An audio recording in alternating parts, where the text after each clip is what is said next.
Okay. All right. All right. It's very early in the morning in New York. It's mid-morning in the UK. This is the Bishop Exchange with John Bishop, Des Bishop, and Bradley Hurley. Bradley, didn't you have a thing where you didn't want your last name said or something? Oh, no. Should we but drop he that? says it every week. I know. Should we drop it? Should we just say some bloke we know called Brad? What's John? wrong? Are you embarrassed about working with me or something? Is it like, what you do with this old straight bloke? This old fella? I'm like the stick of the Bishop Exchange. The what? The what? Stig. Stick. Remember the Stig? Stig? The Stig from... Well, I tell you what, that is a brilliant reference for Bradley to get and you not get. Out of the... Top Gear. Out of Top Gear, where they had the star in the ordinary car, the Stig was the racing driver that you went and round with. he was a mystery, right? It was a mystery, so I did it. I remember that. Oh, yeah. I did it, and when you do it, you do a couple of laps with him, and then you get out, and then you do a couple of laps with him driving, then you do a couple of laps with him. Clarkson sat next to you, and right. then you do it. You do the race around in the car in the star in the ordinary car. So I did it, and all the way round, he's saying, at this bend it's 72 degrees, so hard left, go down at the third gear, move up, come out, and all the way around, I'm going, what's your name? What's your name? What's your name? And he sat there with their helmets on. He's going, I can't tell you my name. I said, go on, what's your name? Go on, I won't tell anyone. What's your name? What's your name? And then when we got out, my mate was there. He went to take a photograph. And he wouldn't let him take a photograph straight on because you might be able to see with light in a certain way through the visor. He made us turn his head sideways so that you couldn't see who he was. So he was properly committed to his anonymity. Didn't he get Still outed? don't know. Oh, he never got out? Well, somebody got outed, but it was, and again, one of the congregation might know this, but it was over the period of the series, there wasn't just one Stig. Oh. So one of them came out and I think wrote a book, but there wasn't just one of them. So you're not that special, Brad. That's what we're trying to say. Yeah. I'm but easily replaced. if you want to hide, Brad, put a helmet on. Just come on. In fact, come on like this. Every week. Every week you can just have Brad coming on like that. As if it doesn't seem like we're abusing a younger man as it is. Then we make him come out in a costume. Yeah, or a bag on his head. He's the one seeking anonymity, not us. Yeah. Well, you could do like a blind boy on it, Yeah, no. Yeah, blind boy. Yeah. I trust the congregation enough to give them the government name now. All right, fair enough. Bradley Hurley. So, what's your government number? What's the number? Yeah, the national insurance number. National insurance number. You have social security number, don't you? In fact, and then PPS in Ireland is a PPS. Yeah. I'm just getting a social security number in America because I've got the work visa. So and so I had to go see a new accountant to get all this set up. And we went through now I've had an American social security number when I used to come over coaching football and coaching soccer. Yeah. So I've had an old American ID, but it goes, doesn't it? It doesn't last a lifetime. I think you've got to renew it or whatever. But anyway, I've got to get another one. And I was going through all my old stuff when I used to come over to America coaching football as a student. And I found that I had a Californian driving license that completely forgot about. Yeah, I got a California driving license because I drove a car from Los Angeles to New York, and they wouldn't take me. It was a drive-away thing where that's what they used to be called then, where somebody would get their car delivered. So you got hired to deliver the car, and it was a way of seeing the country. But they wanted an American license because at the time the English license had no photograph on it. It was just a piece of paper. That's how old I am. That's how old I am, Bradley. You could turn up with a piece of paper and go, look, I can drive. And you know how old I am, Bradley? You could write on a piece of paper called a check, I'll give you £100, and they'd take it.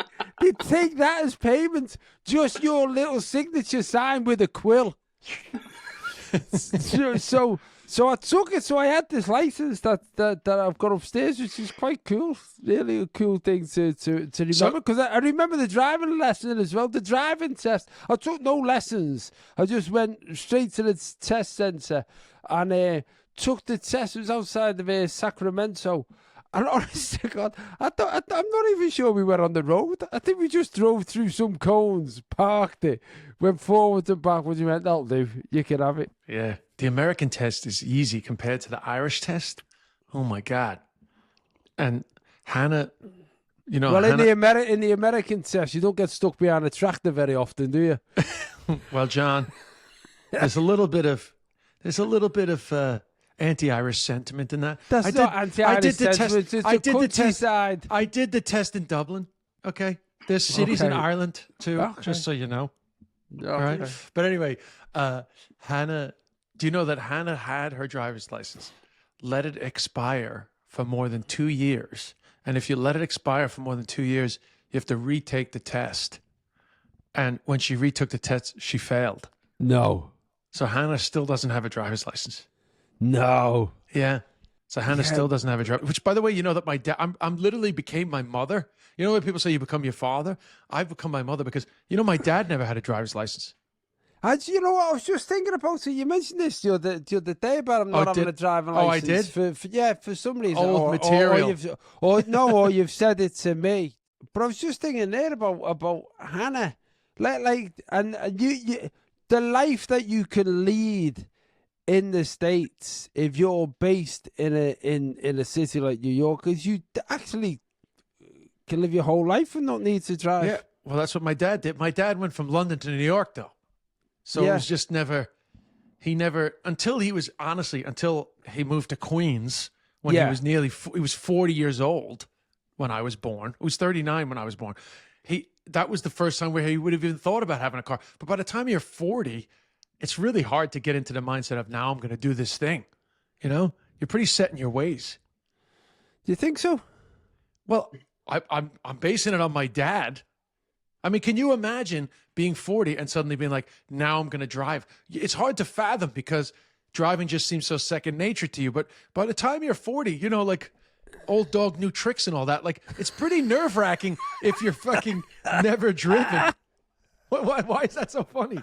Oh, dog, dude, I'm fucking 58, you cheeky bastard. No, but new tricks. Dude, I'm older than 42. It's not about why are they making this about you, John? I'm not making it about me. What I'm saying is, I get what you're saying, but if there's never been a need, like when you're 40, but it's not that old, is it, to learn how to drive? No, it's not. But I'm just basing it on the fact that my dad.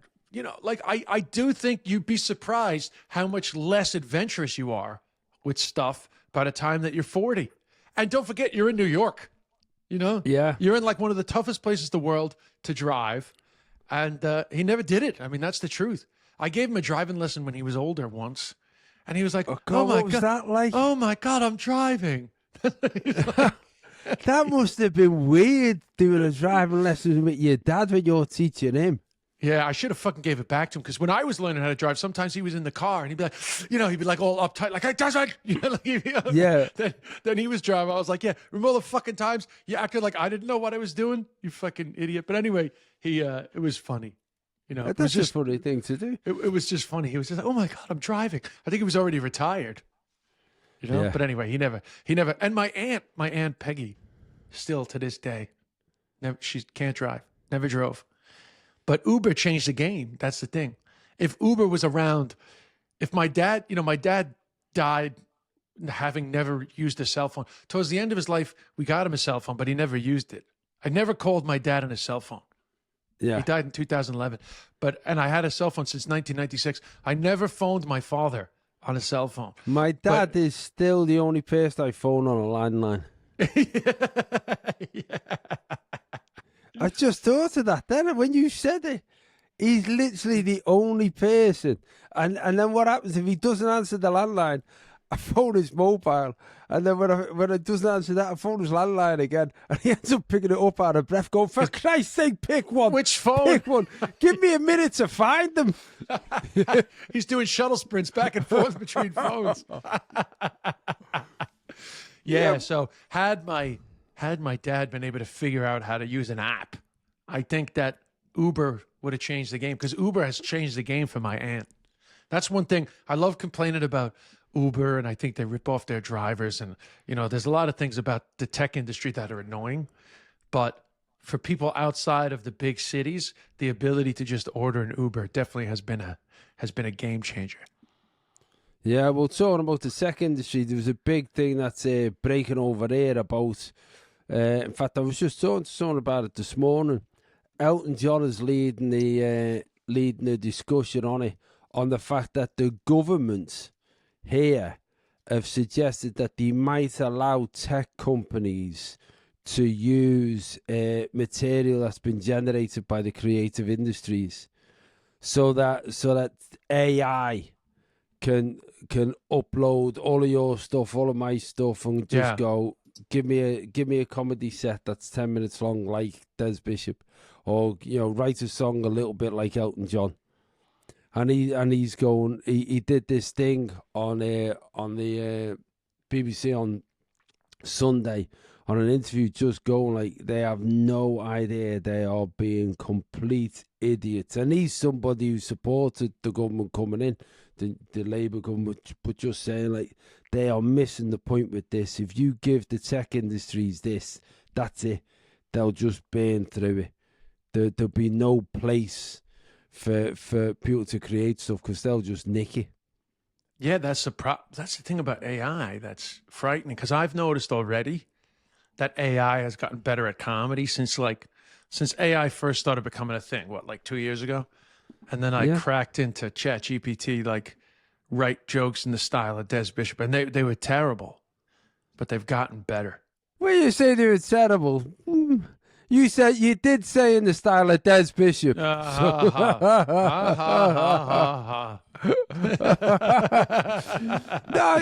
it's getting better, and it's frightening. It's got all of these benefits, but it's got to come from somewhere, and the reality is, ideas only grow from creating new ideas all the time. Well, if you create a machine that can keep doing that, then ultimately it will be good at it. And I suppose then it's down to everybody else how we receive it. Yeah. By the way, just in case I look distracted, there's I think what they call a stink bug over here is, but I've just trapped it. You can't smush them because they stink. I'd never heard of them before, but a stink bug. Yeah, this house, for some reason, I don't know why this house gets them. I don't know. I don't actually know what I've never heard of them before until last year, but I just saw one. Can you show us it? I can't. Pick it up. It's trapped. Why don't you pick it up? I'm not picking up the fucking stink bug, bro. Why aren't you picking up? What do you think? You think this is fucking? What's the guy? David Attenborough. David Attenborough. You think this is David Attenborough? Who's the Aussie guy? Steve Irwin. Look at this. It's a stink bug that's on my table. Oh my God. How big's your bug? How big's your stink bug? No, it's tiny. It looks like a cockroach, actually. Yeah. But they're not. They're not as long, and they're a little fatter. So it looks like it looks like a cockroach that didn't grow and got really fat. The Danny DeVito of cockroaches. Yeah, imagine Danny DeVito was a cockroach and had BO. So it doesn't make you smell when it's alive. Yeah, but if you smush, if you smush it. God, what? I'm trying to think. Everything that you have in evolution is for the species to survive or proliferate. No, this one evolved into spite. Spite. You kill me, you're gonna Yeah, you're stink. gonna fucking deal with it. Just like a bee, like a bee, fucking sting you. They're dead. Sting you They're and like, they're I'm dead. going out like a champ. You Go know? out in glory. One big slug. Yeah, very good. Anyway, all joking aside about the AI, I did notice that it's gotten better, but the only way for it to get better is to absorb the information. So listen, I mean, nothing's going to, I think the AI is going to get access to the creativity. I just think they need to be able to pay for it. That's what's fucked up. But I feel like it's definitely more of an issue with music than it is for stand-up, for comedy. But it's a big issue for scripts. It's a big issue for scripts too. Yeah, but also that's all comedy is. Comedy is just words put in an order. That's all it is. And if it learns how to put the right words in the right order, it'll make jokes. And if it makes jokes, then I don't think you'll have a hologram telling you jokes. But you don't know. You know, ultimately, what is what we've just done? We've both recorded something to stick it on YouTube to show people who weren't there what happened when they weren't there. Now, if that person can say, well, I'll tell you what, I'll have a hologram. And by the way, me nan's name is Annabelle. Can you can your hologram make an Annabelle joke for me nan? I'll send her the presents.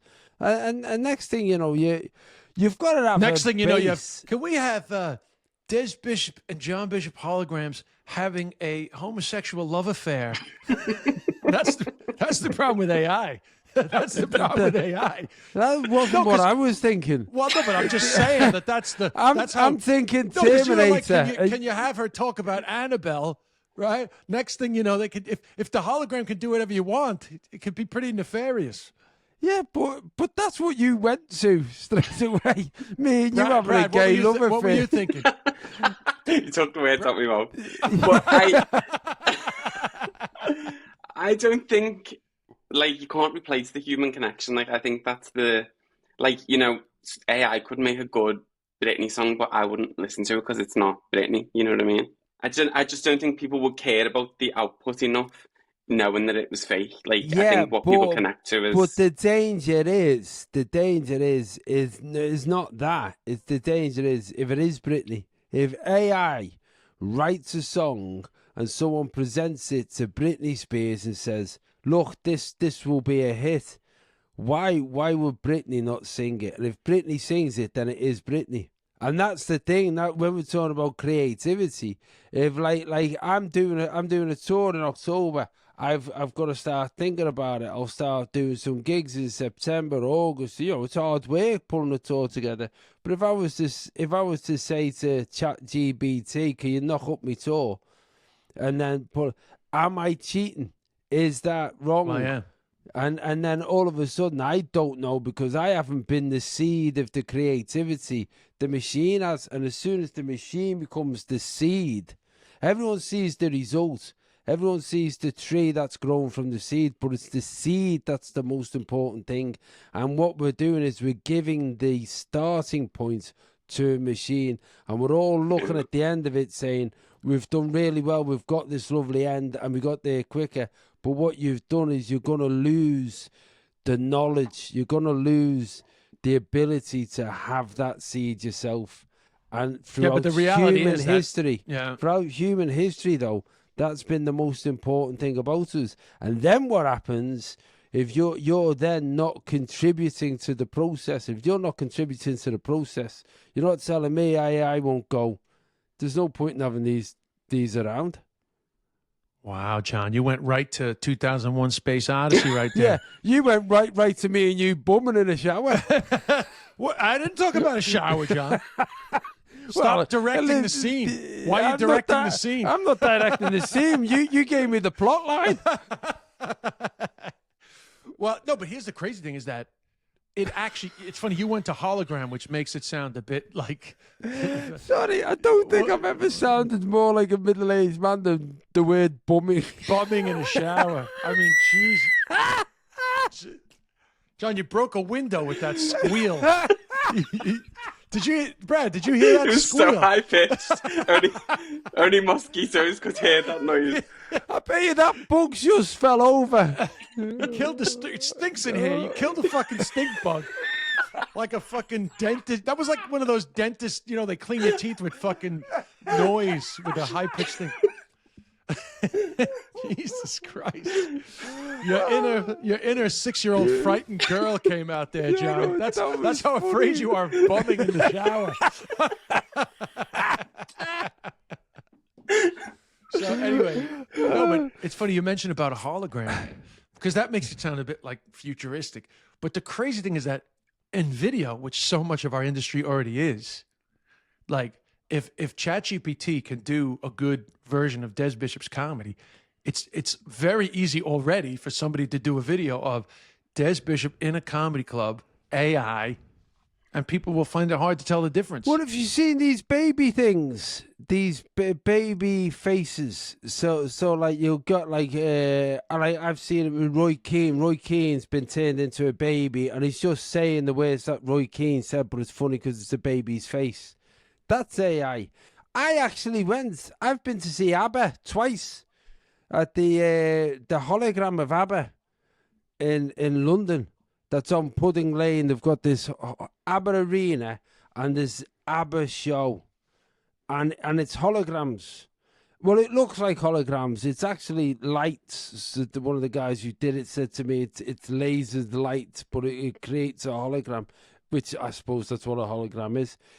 It's brilliant. It's brilliant.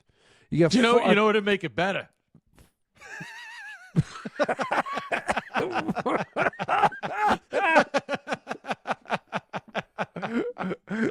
You all got a big shower up. Go ahead. I mean, it's right. It's next to Soho. Come on. I want to go to the Late Show. Anyway, and it apparently it cost £1 million a minute to create. No, to create once. To create the and I think that price is like with the building and everything because it's got to be in the building. Wow. It has to be in that building. You have to create the arena for it. Because it's basically a light show and you can't travel it. But it was fascinating. Honest to God, it was absolutely brilliant. You're sat in your seat looking at what you know isn't real, singing along with it. Hold the ABBA thought for a second because I want to talk about ABBA, coincidentally enough. But just can we finish the AI? Did we talk on this podcast about the fact that you can take a picture of your fridge and ChatGPT will tell you what you need? Did we talk about that? No. Yeah, so you can now take a picture of your fridge and ChatGPT will give you a shopping list. See, so now you're getting told what to eat. Well, it's giving you a suggestion. It's not saying you will go to jail unless you purchase these items. It's basically... Not but what it's doing is it's really interesting because like I was looking this morning. I mean, when you think about it, this has been going on for a long time anyway. But I was looking this morning because I want to start looking at changing my diet a little bit. One of the things is being vegetarian. I don't get enough creatine or protein in my diet. That's one of the things that's quite apparent. And now, because I want to up my training a bit, I want to get my creatine and my protein in. So I was looking for vegetarian ones, and I just did what everyone else does: the best vegetarian creatine, because creatine is generally derived from meat products. And 5 come up. That's been picked by Google, and I picked one of those 5. And I picked the number 1 because it was at the top. That's how much thinking I put into it. Now, if ChatGPT said you need tomatoes, I'm going to go, okay. The next thing it's going to say, you need tomatoes. The best shop for tomatoes is Sainsbury's. And then you go to Sainsbury's. It's funny because you're so comfortable using Google, but you're afraid to use the next step. No, I agree with you. What I was trying to say by my other example with the protein, it is basically all the same. One's called AI, the other one's called Google. It's but it's just better Google. I mean, Google's using AI now anyway. Yeah, it's just.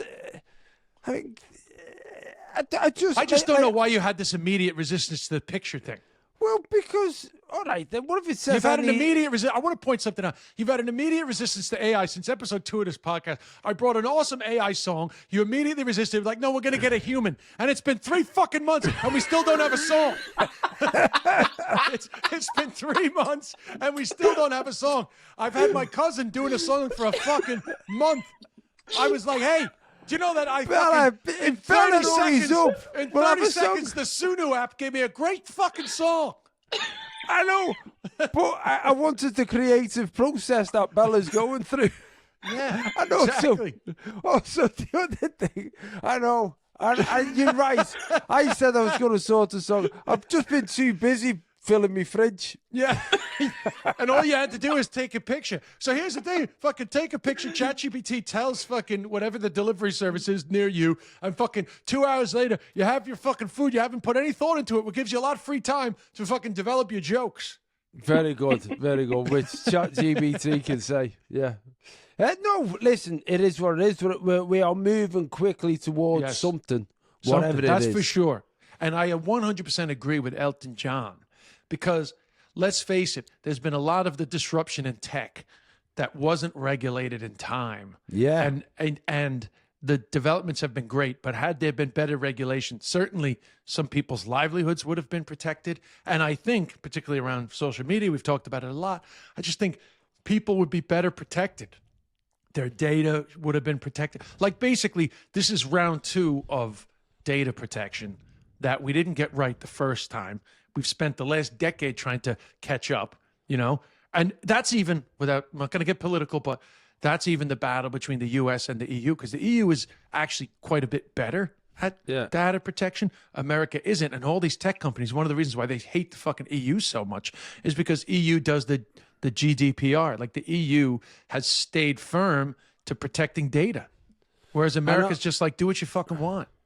I know, but it's also because we're in a world where you go, well, I want things private, but then I want things out there. So, like, we're doing this. It's a contradiction. I know, yeah, we're doing this. We're showing people inside our house. But you're opening a world to people that you talk about stuff. It's like social media. It's like if you want to get hits on social media, and you're in anything, really, but particularly if you're in the entertainment industry, the amount of people who go to the gym on social media, like people who are not, you know, like I see comics doing it, I see singers doing it. They'll put a little bit of them in the gym and they get loads of hits, and like I'm thinking, I just don't get it. So I'm going to the gym. Like I'm lifting weights, and I film me lifting weights. You gotta work it to get it, all that, whatever it is. Have a positive day, yeah, and then you put it out there so that people can say, yeah, you've got. Well, it's just if those people turned up at the gym and stood next to me and watched me, I'd be going, what do you want? You know what I mean? If someone stood there going, I've really enjoyed your Instagram post, so I thought I'd come and watch you in person, you get freaking arrested. But that's the contradiction. You know what I mean? You can watch somebody doing yoga, but you can't be in the same room as them. But they want you to tell them that they look great. Well, I know, man. That's the social media paradox. You'll see some of these fitness influencers that'll do like funny videos about like the guy at the gym that's staring at them. They'll be like, oh, how many people deal with like some creepy guy staring at you while they literally put their workout on the screen for creepy guys unmasked to be fucking staring at them, and in the comments being like, oh my God, I would protect you, baby. You know? I know. That's what I mean. I feel really, really offended. And then the next video after like that.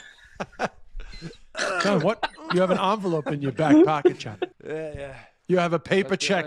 You have a paper check in your back pocket. Anyway, but listen, there's pros and cons. That John's gone, but I'm going to say this to Brad anyway.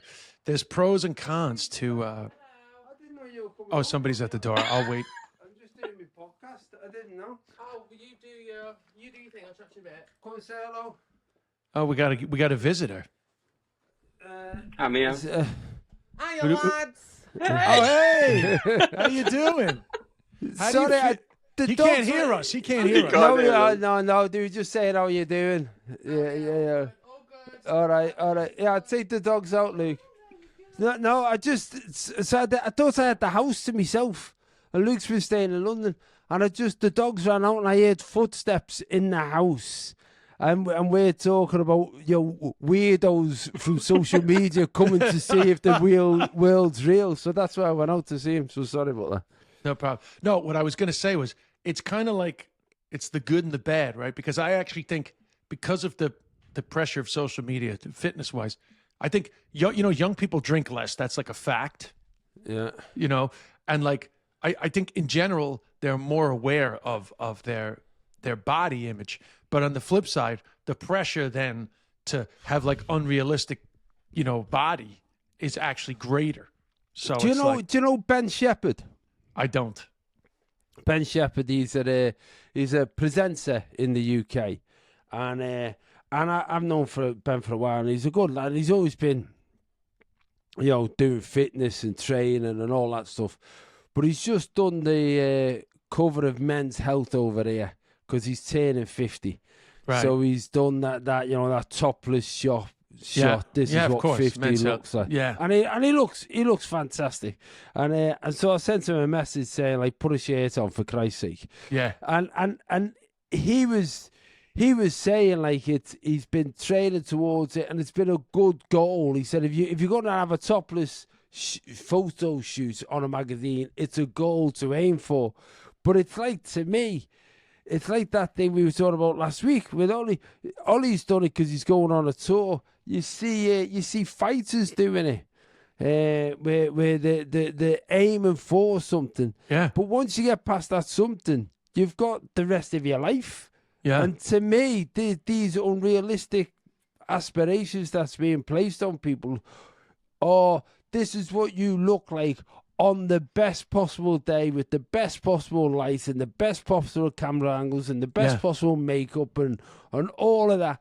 That's not what everyone should aim for. Everyone should aim for someone just descending on you at 3 o'clock on a Tuesday and go on, get your kids off now. Let's have a look now. That's the reality. That's reality.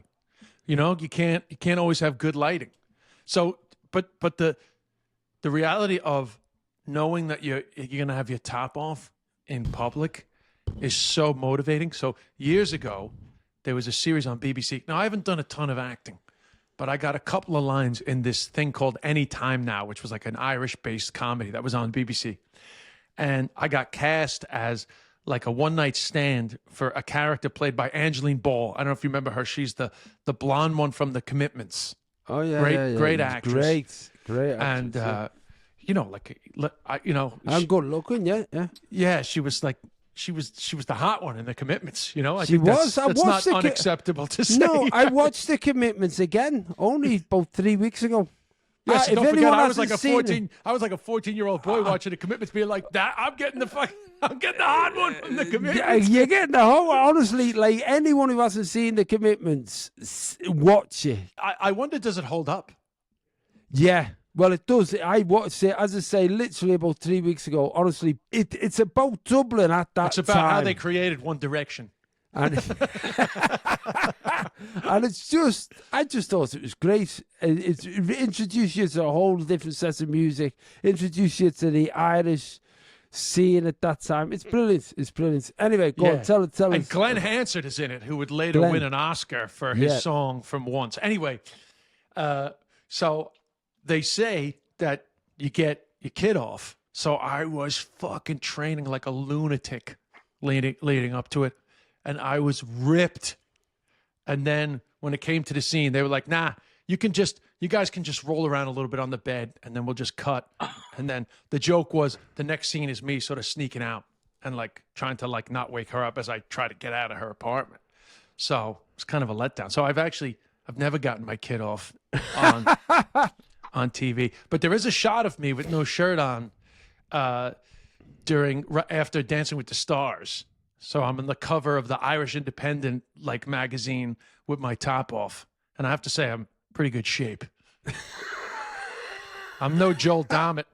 There was no abs. There was no abs in comedy before Joel Dommett, but That's funny. That you saying that in your accent makes it sound. Hey, and I'm in pretty good shape. If I said, yeah, I'm in pretty good shape, you go piss off, knobhead. It just doesn't sound the same. Brad could get the fucking picture up, but I don't know. I don't know Yeah, what the best Google would be. But yeah. I'm gonna find all the pictures discussed in this podcast, and also make the shower scene on AI.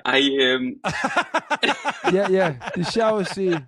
And Glenn Hanson's song once, because that's a great film as well. He's really good. He's really good. I was just gonna say, would either of you actually do a photo shoot, like a topless one, like for Men's Health, if they asked you to? I would. I'm vain as fuck. But obviously, I would say it has to be 2 months from now. And then I'd be fucking contacting the Liver King. Be like, hey, what was all the fucking shit you were saying? The Liver King! What made you say the Liver King? Because he pretended to fucking be into all this bullshit, but he was taking steroids. Yeah. I watched it. I watched it. No, I mentioned it because I know a lot of people are watching that documentary at the moment. God, I watched it. Brad, you don't know what we're talking about there. Is it the guy that eats all the raw meat or something? Yeah. Yeah. Yeah, but he was also... But he was full of shit. Full of shit. Like most of these fucking steroids. Guys. Most of them. Incredibly full of steroids. I watched the Netflix special on Sunday. Watched it. We were flicking through stuff. Me and Joe were looking for stuff. And I'd never heard of him. So this guy's purported to have built this whole life. He's saying that his kids were sick, and then he started giving them raw meat. And he said, look at them now, and the kids are there with all spots and everything. And he's going, look, they're great. I felt his sons in the documentary looked like they were in a hostage situation. They were like, they were just saying, hey, this is great, I'm a man, you're a man, you're a man. And they kill a bull and eat the bull's testicles and penis raw. Like this is what he's feeding his kids and his wife, and he's going, this is the ancient way, and I'm going back to the ancient way. And he's built up this $100 million business or something, all based on these products, all about ancient meat, and all these people saying he's great. And then they find out that he's actually spending $12,000 a month on steroids. Yeah, it's full of shit. And then he comes out and goes, okay, I was on steroids, but it's because I didn't feel good about myself because I didn't grow up. My dad left. And I go, yeah, but you lied. You lied, bro. You're a charlatan. Time. I made a lot of money on the back of it. But also talk shit, like eating raw meat. Yeah, it's unhealthy, bro. That's not a good idea. That's how you get tapeworm. Raw meat's not the best thing in the world for people to go around eating. And I'm because I used to I tried to like go after the paleo diet for a while. People are like, oh, eat like the caveman, and I wrote a joke. It never really worked, but my joke at the time was like, people always like, eat like cavemen. That's the way we're meant to eat. It's like, yeah, cavemen. You don't think cavemen, if they had access to fucking milk and Cheerios, wouldn't be like, okay, fuck killing a saber-toothed tiger. Let's just have a bowl of cereal. It's fortified with vitamins and minerals. Yeah. And also, how many cavemen get it delivered to the front door? Yeah, exactly. There was no fucking AI. There was no Uber Eats in fucking caveman times. Yeah, you're not going out there. You're not stalking it. You're not stalking the Amazon delivery fella so that you can grab... I know. I love when these people go back to fucking like ancient times, being like, this is the way that we were. And it's like, yeah, and we've learned a lot since. Yeah. Like, you're just trying to dismiss 2,000 years of knowledge. What was the life expectancy? You know what the life expectancy... I wrote a book years ago called How to Grow Old. And I was looking at it the other day. I was just listening to myself, actually, on audio book, which is the odd thing to do. You were listening to yourself? Yeah, because somebody's asked me if I wanted to write another book, and I said, look, it's about 5 years ago since I wrote it, and I don't know whether I want to. And he said, well, I listened to it on audiobook, you should go back and listen to that. And at the time, I remember it being hard work, but a lot was happening at the time. And I listened to it, and I was quite enjoying it. And then I was travelling north with my dad. It's a 4-hour drive when I was taking my dad back. And I was saying, what do you want on the radio? What do you want this? He said, well, whatever you're listening to. I said, well, I'm listening to me. And he went, if you want. So we put me on for a bit. After about 20 minutes, I went, should we stop listening to me? Because you've not laughed at any of it. That's the worst. That's the worst. That is the Dad worst. sat next to me while I'm doing this thing about how getting old means that your erections aren't what they used to be. Me dad's in the car like that. Look what I'm doing that. But there's a bit in that I'd forgotten. It's a fact, and I think it was 1825. The life expectancy in the UK in 1825 for a man was 40 and for a woman was 42. That's 1825. So that's post-industrialization. So all these people who want to go back to the paleo diet, that's fine if you want to live for 23 years. Exactly. But after that, it ain't working. Not working. Although, honestly, after 40, it's all downhill. Maybe they had... We're literally Got the going right against idea. science. Well, We're going against science here. Yeah, you're not learning anything after 40. You may as well just, exactly. Can't teach an old dog new tricks. Yeah, They knew you're not what was going to up. learn to drive, are you? If you can't drive, you can't catch anything. Yeah, man. So, anyway, speaking of Netflix documentaries, Hannah was watching the ABBA documentary. Oh, yeah. And I didn't watch the whole thing. I was only watching the beginning. But you know what struck me about ABBA? They had to fight throughout the whole early part of their career because they came out of the Eurovision. Oh, yeah, but listen, on the Eurovision Song Contest, Great Britain gave them 0 points. Really? The year that they won for Waterloo, they got 0 points off the UK. And when you think about it, they must have been under so much pressure to do other types of stuff and to not do the big poppy dressing up and dancing and all of that stuff. So all of that stuff going on. But it is incredible how much that their music is still still relevant. To think how critical people were at the time, you know, and like all the musos were saying, you know, they didn't like the outfits and all the different things. And like they're still to this day, like I guarantee you could grab a 20-year-old, play them one of those tunes, and they'll be like, I love this one. They might not even know that it's from the 70s. Oh, listen, you take it in London. So you've got ABBA, the hologram thing. You got ABBA, the performance. That's got ABBA, the musical, right? Yeah, you got Mamma Mia, the musical. Yeah. You've got the Mamma Mia experience, which is like where people can come and have a party and have dinner and all that stuff before they go in to see a live Mamma Mia event.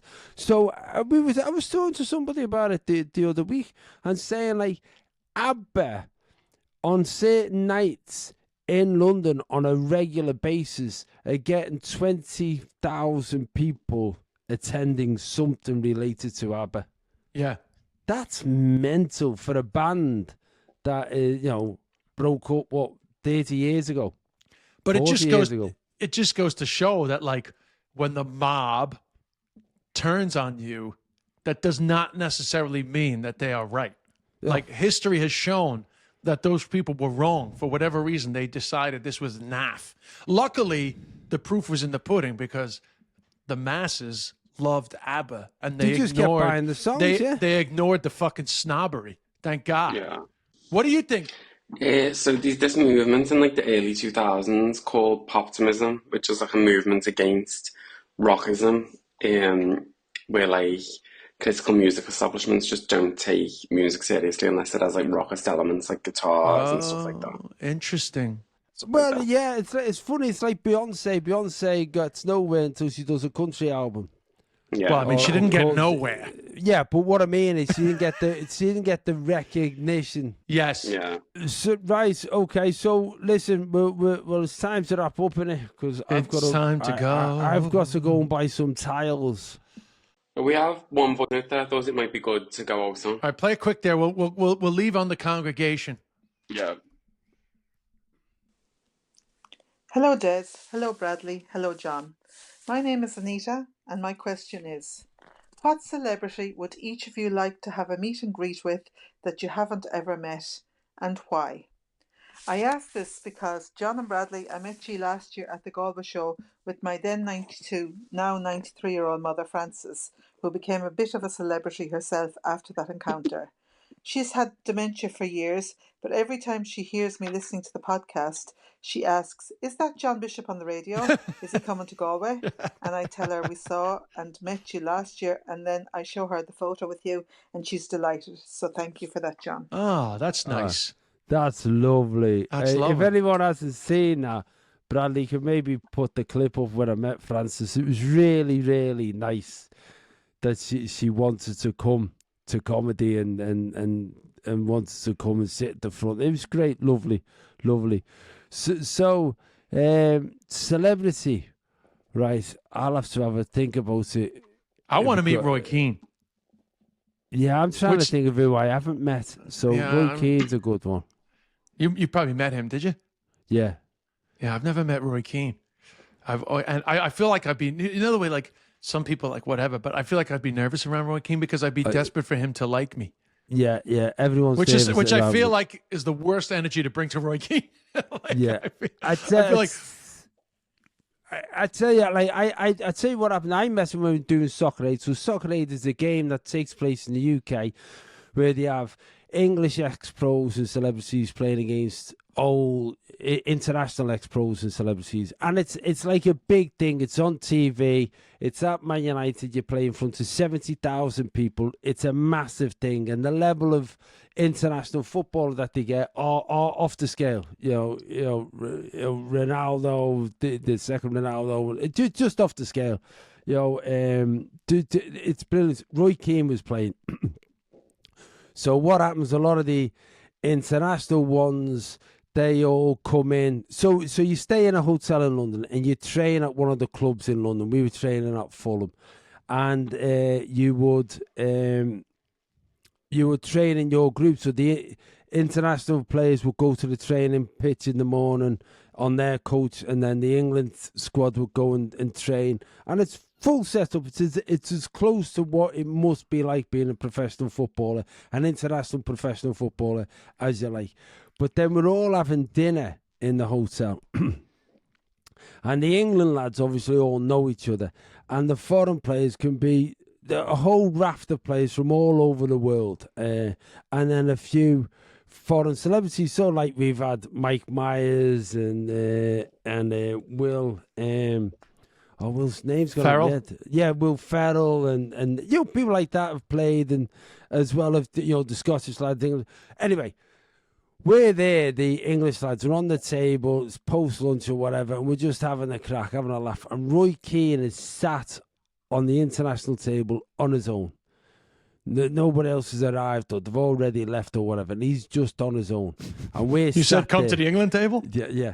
So there's like 8 of us all sat there. We're all looking over, and someone says, "Should we ask him?" I'm not. You ask him. You ask him. Everybody's afraid of him. So Paddy McGuinness gets up, English comedian Paddy McGuinness, and walks over, and he's dead friendly. "Hello, Roy. How are you, Roy? How's it going?" Chuckles. He said, "Listen, Roy, do you want to come and sit with us?" And Roy Keane went, "No."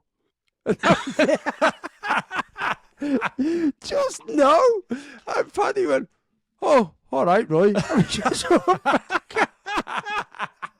That's a quintessential Roy Keane experience. I mean, Gerard Butler and everyone's coming in. Everyone's going, "There's Roy Keane. There's Roy Keane." It was so funny. But that's because he's comfortable in his own skin. He's like, comfortable no, in his own actually, skin. this is exactly where I want to be, on my own. And the last thing in the world I want to do is sit at the fucking England table. I know, but and there was one moment where I went in for a challenge with him, and like he wasn't holding back. There's no, you got to go all the way. But yeah, I had that experience with Paul McGrath.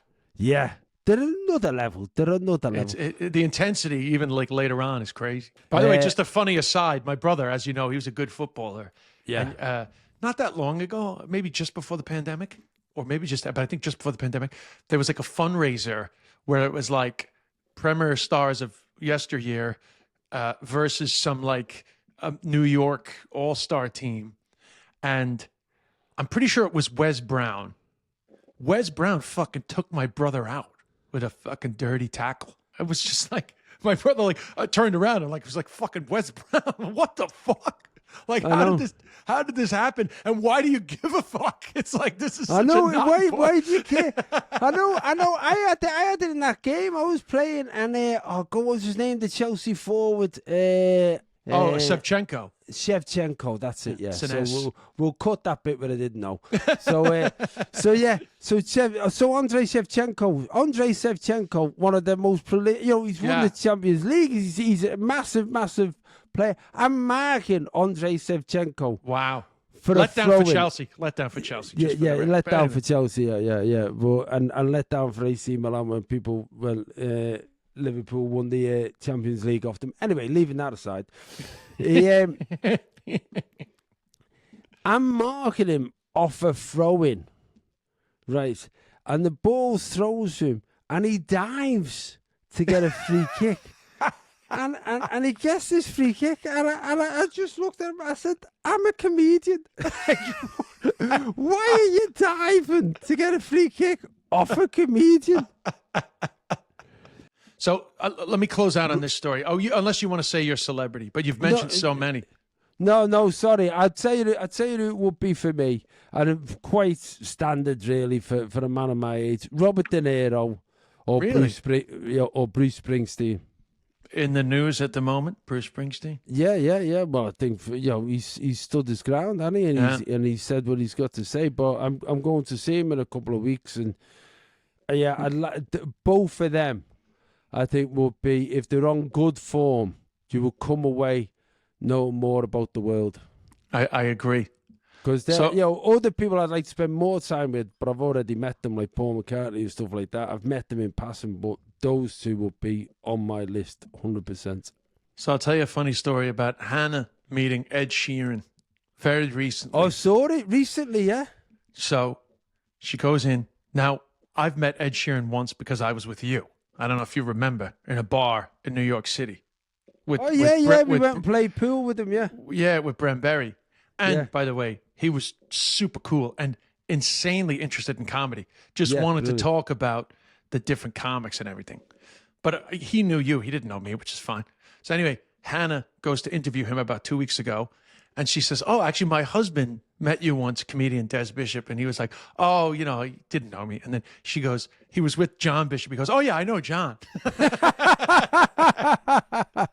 But if you watch, for people out there, if you're listening and you haven't seen it, you should watch it, because there's a great moment. Hannah asks Ed Sheeran about if he's a cat guy, I think. So it's like, "Do you like cats?" He's like, "Yeah, I like all the ones except for, the ones that are like shriveled up like a ball bag." And Hannah goes, "What's a ball bag?" She has no idea what he's talking about. It's not even just for a joke. When he says ball bag, she has no idea. So he goes, "Oh, like a testicle sack."